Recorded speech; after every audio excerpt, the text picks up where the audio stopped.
Before we get into episode 127, I wanted to take a second to ask for your support of the Keystone chapter of the National Federation of the Blind of Pennsylvania. Go to ican'tseeyou.com/coffee. That will take you to the White Cane Coffee Company website. Make a purchase there, and the Keystone chapter earns a 10% commission. Right now, there's free shipping from White Cane Coffee on orders of $50 or more. Thank you so much for your support. I really appreciate it. From Studio B in Swarthmore, this is the I Can't See You podcast with David. It's like blind people for dummies. Hello there, and welcome to episode 127 of the I Can't See You podcast. My name is David, at David Benj on all the socials. I really appreciate you joining me for today's episode, and I have a few things to talk about. I'm going to start off by talking about my vision, which, I Can't See You is the name of the podcast, right? My vision has sucked the last few days. And I know, I say I'm blind, but, like most blind folks, I'm not totally blind, and I do have some usable vision. But my vision over the last couple of days has been pretty bad. And at one point I had texted or called Liz and I said, you know what, I think I got to make an appointment with one of the guys that I see. I was thinking of Dr. Garg, the retina specialist. But the next day when I woke up, it was a little better. So I thought, maybe it's me, maybe it's, allergies, or maybe it's something else going on. And it's just been like that over the last probably week or so. And again, my vision at this time of year sometimes does get a little weird. And so I'm kind of thinking it could be that, or like I said, allergies, but maybe it's not. So I'm a little concerned. Today I'm a little concerned because I ran into Ziggy in the kitchen. Ziggy is a golden retriever, as you all probably know by now. Our kitchen floor is pretty dark, and I didn't see him. Now, we had just come in from outside, so maybe that was part of it, but, I'm getting a little concerned. So I think I've got to go. Again, because there could be, multiple things that could go wrong with me, with my vision, or me in general, for that matter. It's best not to play around with it. I'm sure it will be the worst tomorrow afternoon, which is Friday afternoon of Memorial Day weekend, when I wouldn't be able to get to see anybody until next week. So I am going to call. Maybe I'll even call today after I get done recording this. And I have a couple of other stories to tell you. One will also have us tied up for a few minutes over the next day or two. But I'm not going to lie, I'm a little concerned. And so we'll see. Or, hopefully I'll see. Or continue to see what I have. Again, I don't have a lot of vision to lose. And, every little bit, as Dr. Garg has told me, even just a little bit for me makes a big difference. So I will be calling him in the next day. But I do have two other things to talk about, and both of them kind of have to do with sight, one more so than the other. And I'll lead with that. We moved into this house back in October. We bought it in September and then had some work done. And because of COVID, we didn't get an HVAC maintenance contract. We had one when we were at our house in Media. We didn't require one at our condo because there was a person there that could take care of it if there was an issue. So we wanted to have one, and we didn't do it for the heating portion of the HVAC system because of COVID. But, we thought, we've all been vaccinated. I am now, I guess, considered fully vaccinated since it's been 2 weeks since I had the shot. And Jane as well. Jane and I were the last of us to get it. Now, Ziggy has not gotten any kind of shot, so hopefully he is okay. So I kept forgetting to call Oliver to set something up. Oliver is the company we used in Media at our house. And at our house in Media, we had 2 zones, which meant we had 2 units of each, 2 AC units, 2 heating units, because the house was big. It was around 4,000 square feet. So it was pretty pricey to have the contract, but we bought the house new, and we never replaced the HVAC system. Never. We were there for 23 years. At around the 15-year mark, they said, these units don't last forever, blah, blah, blah. We said, just keep fixing them. And then things got pretty hairy. A year or two later, we had an issue with one, and they were able to do a fix. And again, we bought the house in, I guess it was 1993. So I think at one point the refrigerant that was used in it was discontinued. So it was expensive to get that if we needed it. I mean, Oliver kept the things running, and some of our neighbors had switched from Oliver to a cheaper service and then had issues with that service. They didn't cover everything they were supposed to. And so we were happy with Oliver. So I knew that when eventually we, moved here, we were going to use Oliver again. We didn't shop it around. We knew Oliver was going to be the one. And I kept forgetting to call. Liz kept telling me, make sure you call Oliver, set up an appointment so we can get the AC serviced and the maintenance, for it. I kept forgetting. And as I told the service guy that came out, and I'll get into his name in a minute, I don't want to, that's kind of like a spoiler. I don't want to get into it yet. As I told him when he's like, why did you call us? I said, we used you in our old house. And I said, to be honest with you, I was supposed to call about a month ago, and I kept forgetting. And each morning when I get out of the shower, I have an Alexa unit in the bathroom, and I'll ask her to play KYW News Radio. I don't listen to it while I'm in the shower because I can't hear it, and I don't want to turn it up so loud that to make, the entire house hear it. So usually I listen to music in the shower if I have it on.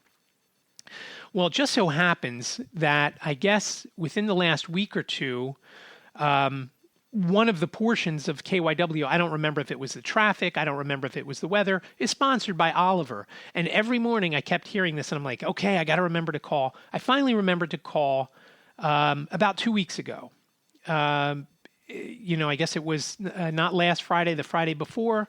And, we set it up, and they were going to come out to do the maintenance on the 12th of June. Well, last weekend in the Philadelphia area, it was really hot. It was in the 90s.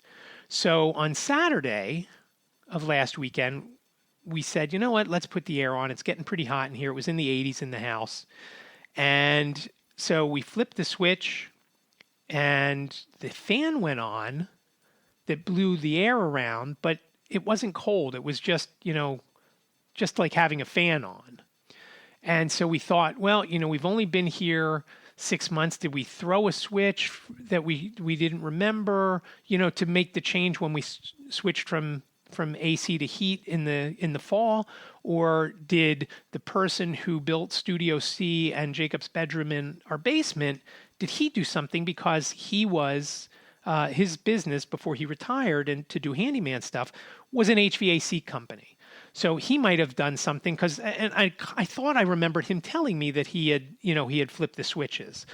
So I couldn't remember. And so, we tried a few things and nothing worked. So like I said, Saturday wasn't too bad, but Sunday it was brutal in here because, well, not in Studio B because Studio B is in the basement where it's cool.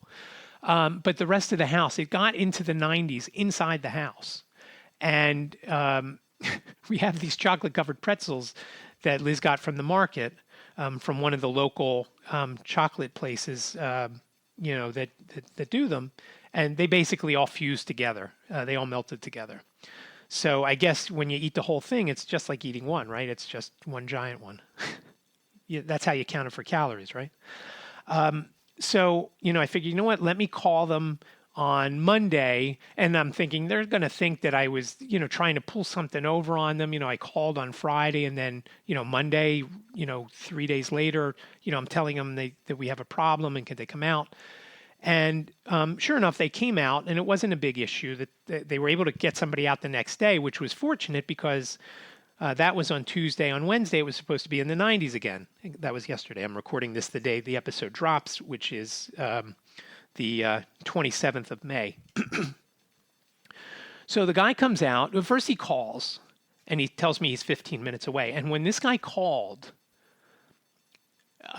he was so upbeat. And he's like, hi, it's Tom from Oliver. I'll be there in 10 or 15 minutes, blah, blah, blah, blah, blah. We're going to take care of you. And he was just so upbeat and so friendly. I'm like, oh, my God. So then he comes and, he comes in the door and I put Ziggy in this cage so he's not, all over this guy and the guy can work. And, I say, hey, Tom, how you doing? Blah, blah, blah. And we're talking, and then he does everything, and he gives me all the bad news. And he's able to fix the, I guess it's the compressor outside that had some part that needed fixing. So between the service call fee, which we had to pay, and the price of the part that he had to install, and the labor, of course, it was like $370. And then he also did, the good thing is he also did the maintenance on the unit, so they don't have to come back on June 12th. So that was cool. So he was here probably maybe an hour. And, as we're wrapping it up, I said, I really appreciate your help today, Tom, blah, blah, blah. And, I give him the credit card.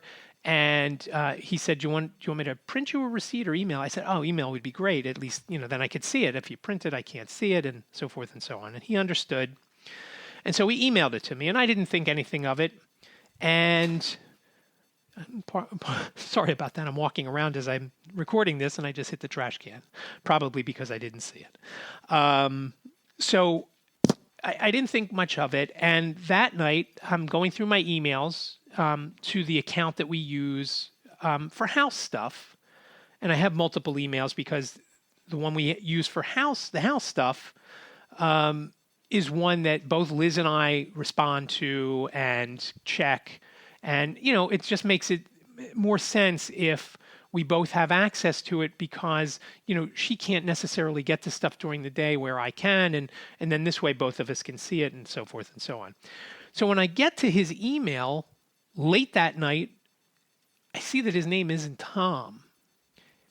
His name, he has a name, a first name, and then he goes by his middle name. His middle name is Tan, Tan. And I'm like, oh my God, I was calling this guy Tom, and he's clearly Asian. It's Asian American and Pacific Islander Heritage Month. I've been calling this guy the wrong name.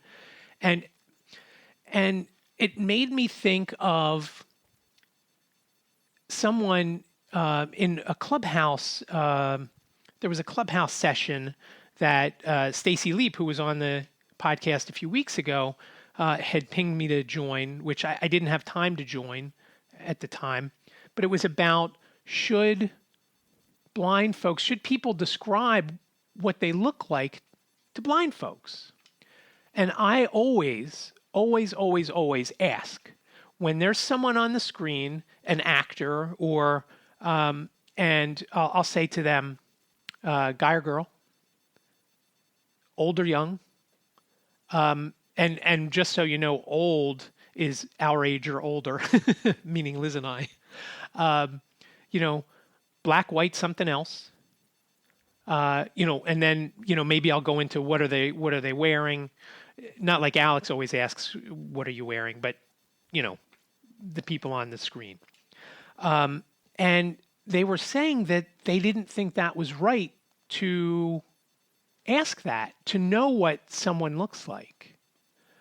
And this was a perfect example that maybe if I could see that the guy was Asian, and I said to Jane later that day, I said, or maybe it was the next day because she might have gone to sleep before I noticed the email.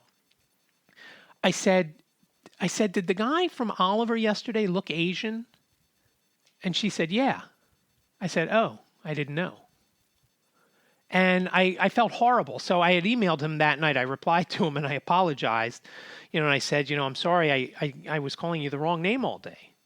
He said, it happens every day. And I thanked him for the service that he gave us. Again, he was so unbelievably upbeat. It was, I just can't get over how friendly and upbeat this guy was. And it's not like he wasn't running in and out and in the heat, again, the day he was here wasn't as hot as it was the weekend and then the next day, but, it still was hot and he's, up and down in the basement, outside.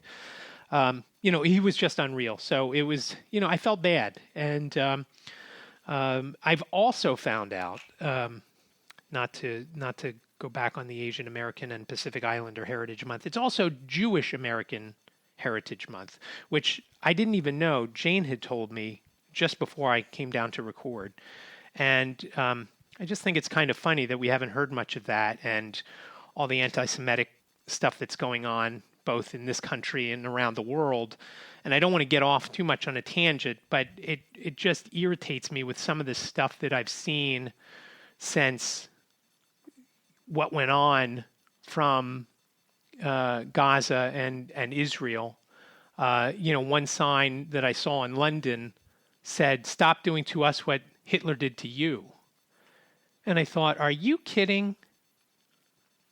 Yeah, I guess after all the Jews were rounded up in Poland and put into the ghetto, I guess they started launching rockets at the Nazis, and that's what made them kill 6 million of us. I'm sure that's what it was. I'm kidding, of course. It wasn't that. Especially, my dad was always, it was a big thing for him. He was held as a POW by the Nazis for a little over 13 months. And maybe I'll talk about that in a Father's Day episode coming up in a couple of weeks. But, it just seems like Jewish folks are always fighting. First of all, it seems like everybody hates us. And it seems like we're always fighting about something. And it's just between that and fighting for, as far as I'm concerned, fighting to, be able to do things because I can't see things. It just seems like everything is a battle. And it's just tiring after a while. It's just tiring. And, and it's frustrating to me, just about the Jewish thing that there's just not that, I know you might feel bad for the folks in Gaza, but when the U.S. dropped the atomic bomb in Japan, do you think they messaged or said to the Japanese, hey, we're going to do this if you don't stop? Or we're going to attack this place, so clear out everyone so there's minimal injuries from civilians. Do you think they did that? I don't think they did. I don't think they did that like the IDF did that. And that's what's irritating. They just, it's just frustrating to me, among all the other things that are happening in the world today. So I won't go into it because I could go further than that. But yeah, so Asian American Pacific Islander Heritage Month, I called the poor guy by the wrong name, and he was okay with it because he's so upbeat, it seemed. so it was just kind of funny how, and I'm sure, maybe folks that could see him might think maybe that's not his name, or if they could see the paperwork that he gave to sign at the end of the thing. But I couldn't see that, so I didn't know. So talking about things that aren't accessible, besides the HVAC, besides our air conditioning being older than what we had thought, our car, which I may or may not have mentioned in a previous episode, our car is old. It is, we've had it about 11 years and 10 months. And it owes us nothing. We are just short of 220,000 miles. I think by the time this drops, we will be at 219,900 miles. So that's over, 11 plus years, nearly 12 years, with obviously not much driving in 2020 because of COVID. So more than likely we'd have another, I think we only went 5,000 miles in 2020. Typically we were putting, close to 20,000 miles a year on it between the trips to Ithaca, New York, when Jacob went to school there. It's been to Montreal once or twice. Car's been to New York City more times than I could count. All sorts of places. But really not further than Montreal, I guess. So last week we were somewhere. Oh, we had taken Ziggy to the vet. He had to go to the vet because, the ongoing, as I had talked about in last week's episode, and that vet appointment went great for him. Things were good. And it was kind of funny because after that appointment and after he ate something from on the way out, a paper towel, that the girl said, I just want to make sure you know, he ate a paper towel on the way out. It wasn't a whole paper towel, but it was, it was a chunk of one. Yeah, we know he does that. I don't know why he does that. But like the next couple of days, he started back to his the way he was, previous to, a couple weeks earlier when he, started having some stomach issues, like I talked about last week. So as we're coming home from that appointment, the car seemed weird, and it's a 2010 Honda Pilot, and just seemed weird. So we took Ziggy back in the house, and I said, why don't we just take it over? I guess it was Thursday afternoon. Why don't we just take it over? We use a car guy that's literally around the corner from us, since we stopped going to the dealer with this car a few years ago. And so it's an easy walk. We drop it off and walk. So, we took it over that night. We walked Ziggy over there. Liz, Ziggy, and I walked over there. We dropped the car off, and Liz called and left a message, telling them what the problem was and sorry for dropping it off without having an appointment. Hopefully they could get to it the next day. If not, it obviously would have to have waited for the next week. So we did that, and Liz got the call late in the day on Friday that there were some issues with it. There were, she said, there was no oil in it. And we're like, what do you mean there's no oil in it? We had it in, it was not even, actually it was just 1 month earlier we were in, and had the oil changed because we've been changing it every, 2,500 or 3,000 miles, for the last couple of years because of some other issues. And they told us to stay on top of that, which we have. And it turns out there were 2 leaks. And the price to fix those was over $1,500. And we're like, $1,500 to spend on that car? God only knows, something could come off of it, just backing it out of the garage after they changed the oil and fix the leaks. So I said to Liz, we better look for a new car, which I hate buying cars, probably because I can't drive them, but I hate buying cars. But I shouldn't say I hate buying cars. I love the process of buying cars. I hate to buy the car. It's a terrible investment because it's not an investment, it's a tool. And, the second you start driving it, it starts to lose value. So, we didn't know what we wanted. We hadn't investigated it at all. And, maybe we should have because, 220,000 miles, we knew, how many more miles are we going to put on it? So we took a look to see what type of SUV that we want. And, I went to Consumer Reports on my computer, and I narrowed it down to ones that got decent ratings and maybe were recommended.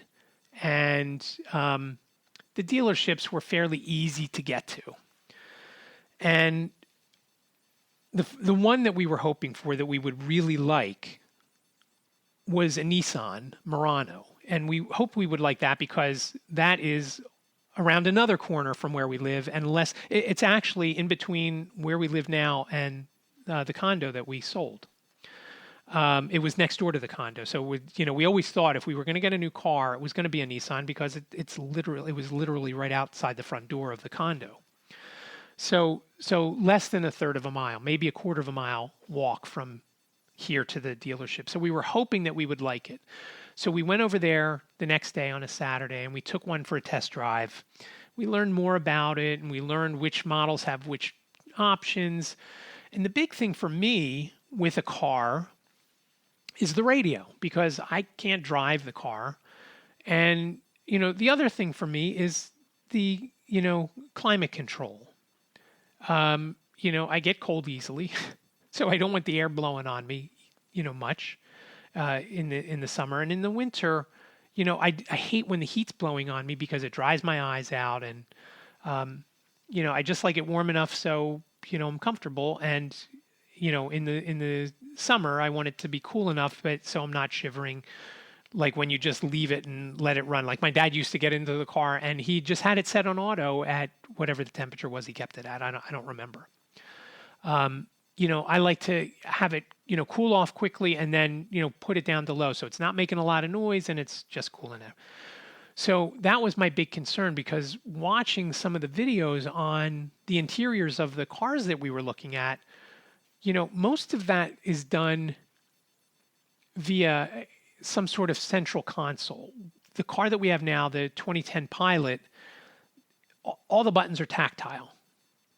So to control my HVAC, the climate, one button does, there's an up and a down that does the fan, and then there's a temperature control. I just have to remember which is which. And as I get older, sometimes I forget that it's, and I end up doing the wrong one.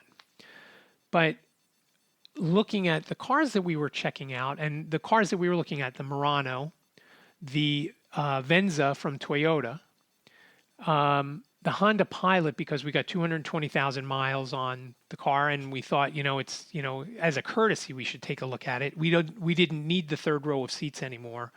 We got this car because, we would take my parents' places, and if we had both kids and my parents, we obviously couldn't fit in one car. And, at that point, my mom wasn't really driving too much, and my dad had stopped driving. So, we had to have 3 rows of seats. Now we don't. So we looked at the Pilot, and the Murano and the Venza. We also were going to look at the Subaru Outback and a Mazda, I think it's a CX-9. But after we looked at the Murano and the Venza, we kind of thought, we really like these. We liked the Murano best.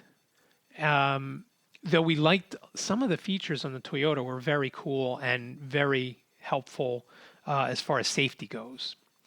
We looked at the Pilot, and just not a big fan of the Pilot, other than the way it drove. It drove very nicely, Liz said. But she also liked the way the Murano drove. The Toyota, not quite as much. It seemed a little bit louder in the car. And for me, the big thing, like I said, the HVAC and the radio. The Honda was horrible. The Honda, everything was a touch screen. Everything, climate control, radio, everything was a touch screen. So and I don't even know how this would be safe if you're driving down the road and you're keeping your eyes on the road, but there's no buttons to feel for on the screen. Obviously, it's a touch screen like an iPhone. So how is that safe? And that was one of Liz's questions too. Like, I get it that you can't see it, she said, but I'm supposed to be watching the road, not looking at this screen to find a button to turn the air on or change the radio station. And there are buttons, on the steering wheel of all of them. So, at least she could have done that. And of course, those are tactile. So it just made me angry, because I figured, I'm not going to be able to work this radio. And of the 3, the easiest one, the one that had more buttons not on the screen, was the Murano. Obviously, it'll take me a minute to figure out which is which, because they were, there was a long row on each side of the screen, long column, I should say, on each side of the screen with buttons. So I'll have to figure it out at some point.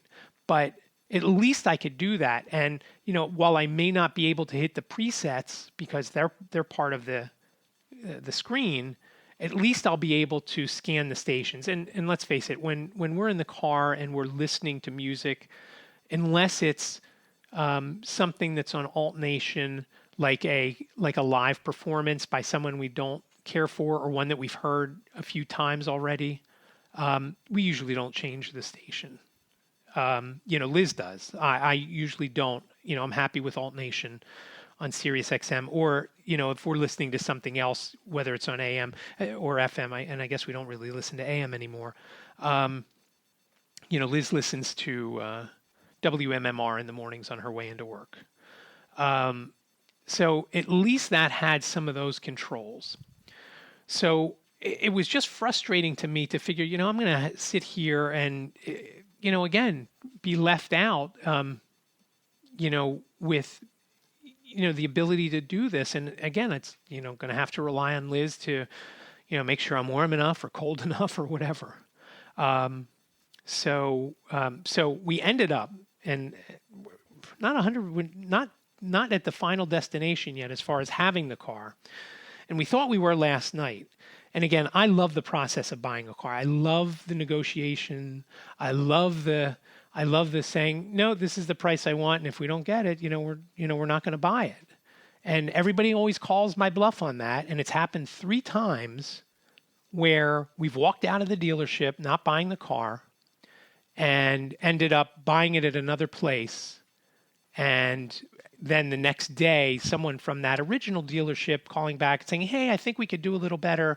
And me getting the satisfaction of saying, I told you I was going to buy a car yesterday, and you let me walk out because you wouldn't come to the price I wanted, which I thought was a fair price. Now, with the Pilot, I didn't have to do any of that. I inquired online about everything, and that was, I guess we bought the car in 2009, August of 2009. And when I got the response back from the place we ended up buying it, Mainline Honda, it was less than what I thought we were going to be able to get it for. So when we got to the dealership, I was all set for a fight. No, you told me it was going to be this. And it never came because the price that the guy emailed me was the price. And I was shocked.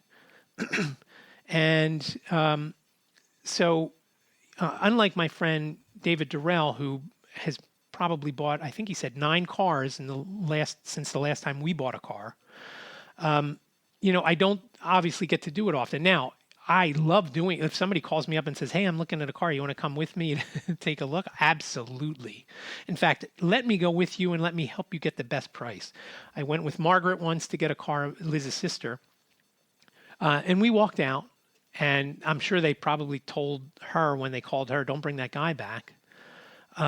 We walked out because they wouldn't give her the price, and she ended up going back and, buying it for a higher price, and, whatever, you can't do anything. But I love buying a car. Again, I hate buying a new car because of, what it means. You're shelling out a lot of money, and, it's a terrible investment. And, the second you take ownership of it, it starts to drop in value. So we thought we had a deal on a car right around the corner. They didn't have the exact model we wanted. We were looking and hoping for a platinum edition of the Murano. And I thought if we could get a platinum for right around $40,000, I thought we would be doing good. Well, we went and and it's tough now. If you haven't been following the news, buying a car now is difficult because cars they just can't get them. They just can't, there's a chip shortage. So, there's not, a lot of inventory. And when we were in the Toyota dealership talking about the Venza, we were waiting for the sales guy, Josh, to, help us, and he was figuring something out somewhere else. And we heard some other folks overhearing, talking about, what's going on at some places. Some places have so few cars. If their employees drive Toyotas, they have them park in front. So it looks like, there's more in the lot than there actually is. There's just such a shortage of cars. It's just unreal. So I knew we weren't, and that was another thing, I didn't want to buy a car, and I knew we weren't going to get a good deal. We weren't going to get a good deal because, of the situation. And that kind of made me sad. So when we went to the dealership, the Nissan dealership around the corner yesterday to buy the car, I wasn't expecting a lot. And we worked with this salesperson who a friend of ours had worked with and had a very good experience. And she's okay. But after we got home yesterday, and so we agreed to buy the next step down from the Platinum. It's a Murano SL. There's a few things that are missing from it that the Platinum has, but we really wanted the Platinum. And, but we figured, again, I don't really care as long as it's comfortable. The car is comfortable. It all drives the same. They all have the same engine and so forth. It's just a couple of things in it that are, a couple more bells and whistles that we were interested in, or maybe I was interested. I don't even know if Liz was interested. We didn't care about the color. I always want to get a car that's as ugly as could be, so not too many other people have it. And, as long as I have a little bit of vision, maybe I'll be able to notice it if I'm somewhere and Liz comes to pick me up. Sadly, sadly, the Murano doesn't have any weirdo colors. Not to say that we couldn't, paint it some weirdo color in the future. So we go in and we take another test drive, and I wanted Liz to take it out on the highway to see how it rode on the highway. Well, we were over there at rush hour, and the road that we took, we drove around. We live close to I-476, which locally is known as the Blue Route. Just a fun fact, it was called the Blue Route because there were 3 or 4 routes drawn on a map. The one they ended up selecting to build the highway on was the blue one. So, she said, let's take it on the Blue Route. I said, okay, but, at this hour, it's going to probably be slow, which it was, but it was still a decent speed. I think we were driving like 40 or 45, which, is better than driving, 40 or 45 on the local roads, which are all, speed limit is less than that. So we took it and we thought, okay, this is the one. And our salesperson was busy, so we told her we would come back in a couple of hours. And we went back, and I didn't honestly expect to do a deal. And she came back to us with a price, and I said, look, if you can do that for 40, we'll do it. And she came back to us. She said, well, that's an awful lot, but, let me see what I can do. She came back to us, $40,337. I thought, okay, it's close enough. I'll do it. Well, we felt pretty good about it. Not great, again, because it wasn't a great deal. From what I had seen on Consumer Reports and from some other sites, the Platinum was going, for an average sale price in the $40,000 range. But again, it's a different time, so I thought, okay, you know what, it's good. And I'll get the Consumer Report in a second. As we were leaving the dealership and she's thanking us, now again, we didn't sign anything other than some sort of background check thing. She thanked us in her motion, and I'm surprised I noticed it, and I said it to Liz as we were leaving. She did this thing like she was very appreciative of the deal, and I thought, when she did that, I thought, uh-oh, I think we just got taken. I think we paid too much. And not that she was doing it in a bad sort of way, but, I just felt like that with with the motion that she made. And, it's hard to explain, but it just, that one, and I'm surprised I noticed it, because my vision has been so horrible.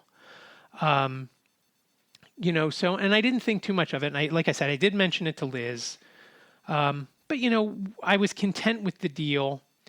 And I was happy that, while we were there waiting with all this stuff going on with it, there was a guy that was in there. His name is Mitch, who came in. He had just purchased a car. Mitch used to work for me when I had the West Coast Video Store. And so as he was leaving, I called his name, and he came over and we talked for a couple of minutes. And it's horrifying how old his kids are because, when we had the video store, his kids were, in like elementary school. Now one of them is 39 and one of them is a little bit less than that. And I just couldn't believe it. And we hadn't seen him in a while. When he worked at the video store, it was a second job for him that he would do certain times of the year. But he was a good guy, and he's actually retired now. If you did frequent the West Coast Video in Brookhaven, he is retired, and you know who I'm talking about.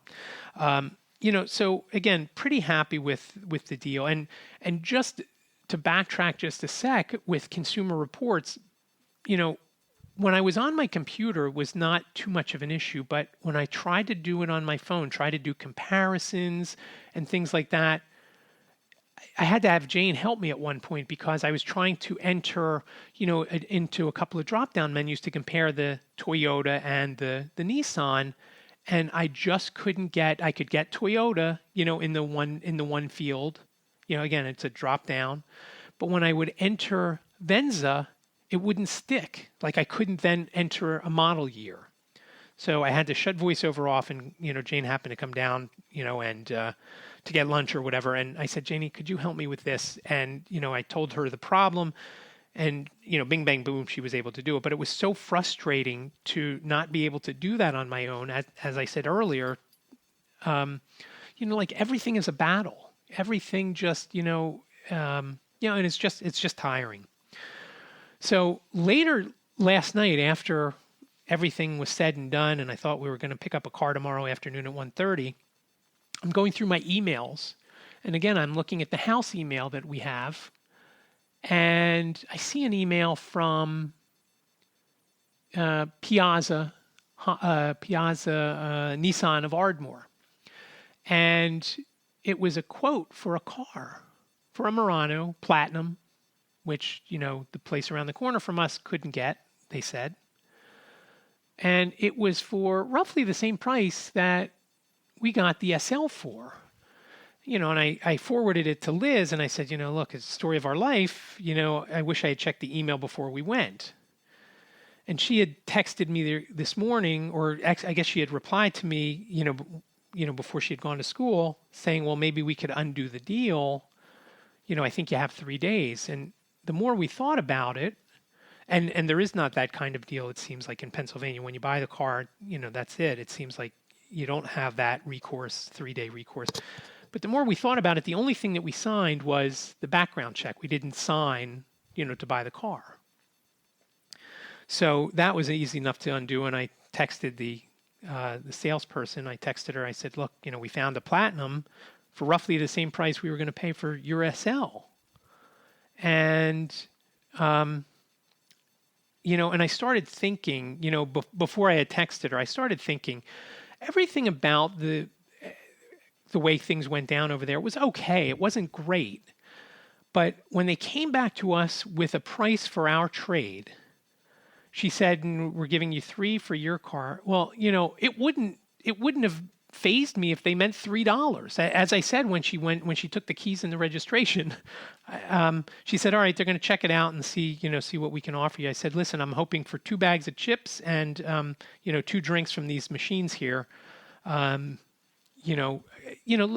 it's got, I don't know how many dings and dents and whatnot. It's got a dent from a softball hitting it when Jane was playing in high school. Jane didn't do it. Somebody from the other team did, I think. It was a foul ball and we were parked in the wrong spot. It's got, other scrapes and, somebody had swiped into us on I-95. Fortunately it was just, it wasn't an accident. I mean, it was just we just kind of touched, she either dropped something or was changing the radio station, the person in the other car, and she left her lane and then, bumped into us, on the side, on the driver's side. She was pretty upset by it. It was just, again, for our car with some minor scrapes and, we didn't even pursue it with the insurance, because it would have been her insurance. We felt bad for her because, she was pretty shaken up. I was mad. And that probably didn't help with her being, her being shaken up. But, it wasn't like, how bad it could have been when you're driving 60 miles an hour on the interstate. So we, it wasn't even a dent. It was like scratches and, and stuff like that. So, it wasn't horrible at all. And like I said, we didn't even follow up with it. So we know that it wasn't worth a lot, 220,000 miles, the interior was shredded in a couple of places. My body form in the passenger side seat. It's almost 12 years old and it's been some places. So we weren't expecting much. So when she came back and said $3,000, it kind of, I couldn't believe it. And she said, yeah, they said it drove well. My ass, it drove well. It has 220,000 miles and, at least 2 leaks in the oil where the oil travels through, whether it's where the oil sits or where the oil travels through. We had been given another price when we had talked about a trade-in from the Toyota guy. And, he said $750. And I said to him, I said, that's charity. And I've always looked when we've had a car to trade in. And with the Pilot, we didn't have a car to trade in. It was during the Cash for Clunkers. And that was a clunker because, again, that one, though, only had 155,000 miles on it when we did whatever we do with it to get the new car. I guess we left it at the dealer. So we keep cars. That's because we talked about, should we just lease one? It'll be a lot cheaper, so forth and so on. And Liz is like, yeah, but every month we have to pay for it. And, we keep the cars for so long, and it doesn't make sense for us. I mean, again, we've had this car quite a while. The last car we had quite a while, it was a Dodge Durango. I think we had it about 9 or 10 years. And we got the Durango because that had the 3 rows of seats, when we had the kids. Before that we had an Explorer, a Ford Explorer, which only had 2 rows of seats. So, once we had Jane, in the late 90s and 97, we bought this car so my folks and both kids could all go in the same car because, we don't want my parents having to drive somewhere and whatnot. So, but the more I thought about her saying that, yeah, we're giving you $3,000 because, it still drives real well. And I thought about that more today, and I think they said it that way because it was something that if we go to another dealer in the meantime, they can't say, oh, well, we'll give you, here's your $25 Starbucks gift card we're giving you for your car. So, I've always lumped it together. I've always, what's the bottom line? Here's the sticker price. Here's what you're going to pay. I don't care what you tell me my car is worth. I don't care how much you're going to take off. Just give me the bottom line. And so the more I thought about it, that's all that, saying it that way, just, I don't want to say it's deceiving, but, it's kind of a little deceiving.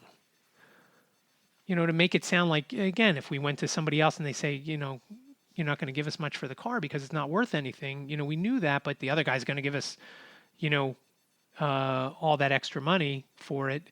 There's no way anyone will pay, $3,000 for that. Even the guy at the Toyota place said, if we give you $750, that's probably what we would put on it. Unless we did a couple of things to it and maybe put a little bit more on it to, make up for the, the extra price, the extra expense we put into it. So we're hoping today. So I really like the Toyota guy. So, and I noticed that they also have a Nissan dealership. So I messaged him or left a voicemail. I said to him, we're not going to buy the Venza. We like the Murano better. Is there any way you can help us with a Murano? Because I know Conestelli has a Nissan dealership. And within like 10 minutes, he texted me a link, and so we're probably going to buy it from him, which is great because that was the most comfortable of the 3 places we went to. We didn't see the Outback, and we didn't see the CX-9 because both of those dealerships were far away, over 10 miles, and it would just be difficult for Liz to get to, when she's working and so forth. So. We like the Murano, so, we're going to go with that. And seems like by the next time I speak with you, we should hopefully have it. But we'll see. I don't count anything out at this point because all sorts of craziness happens. So that is all I have for you today. Again, I really appreciate you listening to episode 127 of the I Can't See You podcast. Remember, if you have any questions or comments, give me a buzz, 646-926-6350. Anything and everything, please let me know if it's okay if you call that number, if I can use your recording on an upcoming episode. You can also reach out via email, ican'tseeyouPodcast@gmail.com. Remember, I Can't See You, it's only 7 letters long, even though it sounds like a whole sentence. ICANTCU podcast@gmail.com. And as always, show notes at ican'tseeyou.com/127. And again, it's basically ican'tseeyou.com and the episode number. So again, ican'tseeyou.com/127. And don't forget White Cane Coffee Company. Again, if you are looking for some coffee or coffee gifts for friends and family, please go to ican'tseeyou.com/coffee. That will take you to the White Cane Coffee Company website. Any purchase you make once you do that will earn the Keystone chapter of the NFB of PA a 10% commission, and that would be greatly appreciated. And again, I thank you so much for listening to this episode. I hope you're staying safe, you're staying cool, and you're all well. And I'll talk to you next week. Thank you for listening to the I Can't See You podcast with David. Please rate, review, and subscribe to the podcast wherever you listen. And don't forget to share the podcast with your friends.